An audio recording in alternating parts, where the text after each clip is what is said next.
సూర్యరశ్మి పుష్కలంగా లభించే మన దేశంలో, అందులోనూ ఎండలు దంచుకొట్టే మన ప్రాంతంలో ప్రతి 10 మందిలో 7 విటమిన్ డి లోపంతో బాధపడుతున్నారంటే నమ్ముతారా? రోజంతా ఏసీ గదుల్లో గడపడం, ఎండపొడ తగలకుండా ఇంటి పట్టునే ఉండడం మూలంగా శరీరంలో విటమిన్ డి కొరత ఏర్పడుతుంది. దీంతో కండరాల నొప్పులు, ఎముకలు గుల్లబారడం, నీరసం, నిస్సత్తువులు ఆవరిస్తున్నాయి. మరి విటమిన్ డి లోపాన్ని అధిగమించడం ఎలా? విటమిన్ డి కోసం ఏం చేయాలో, ఎలాంటి జాగ్రత్తలు తీసుకోవాలో ఇప్పుడు తెలుసుకుందాం.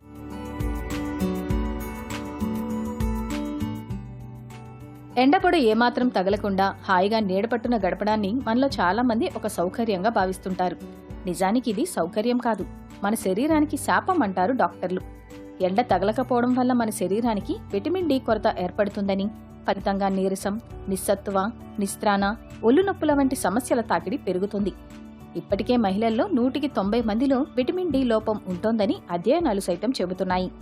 మిగతా విటమిన్లలాగే మన శరీరానికి విటమిన్ డి కూడా చాలా అవసరం. చాలినంత విటమిన్ డి అందడానికి ఆహారపరమైన జాగ్రత్తలు తీసుకోవాలి. పాలు, పెరుగులో విటమిన్ డి అధికంగా ఉంటుంది. రోజుకు 1 గ్లాసు వెన్నతో కూడిన పాలు తాగడం వల్ల రోజులో కావాల్సిన మొత్తంలో 20% దాకా ఈ విటమిన్ను శరీరానికి అందించవచ్చు. పెరుగులో కూడా ప్రోటీన్లతో పాటు డి విటమిన్ ఎక్కువగా ఉంటుంది. పుట్టగొడుగుల్లోనూ విటమిన్ డి దండిగా ఉంటుంది. దీంతో పాటు B1, B2, B5, కాపర్ వంటి పోషకాలు కూడా పుట్టగొడుగుల్లో అధికంగా ఉంటాయి. కమలాఫలంలో విటమిన్ సి, డిలు పుష్కలంగా ఉంటాయి. ఇవి శరీరంలో ఇమ్యూనిటీని పెంచడానికి దోహదం చేస్తాయి. కాబట్టి ఉదయాన్నే ఓ గ్లాసు కమలాఫలం జ్యూస్ని అల్పాహారంగా తీసుకుంటే రోజంతా ఉత్సాహంగా ఉండొచ్చు. విటమిన్ డి అధికంగా లభించే పదార్థాల్లో ఓట్స్ కూడా ఒకటి.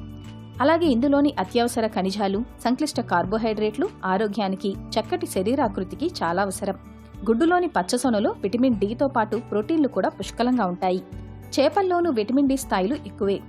అలాగే ఇందులో ఉండే కాల్షియం, ప్రోటీన్లు, ఫాస్ఫరస్ వంటి పోషకాలు సంపూర్ణ ఆరోగ్యానికి సహకరిస్తాయి. ఇక రోజు కాసేపు ఉదయపు నీరెండలో నిలబడితే సూర్యరశ్మి నుంచి మన శరీరానికి అధిక మొత్తంలో విటమిన్ డి అందుతుంది.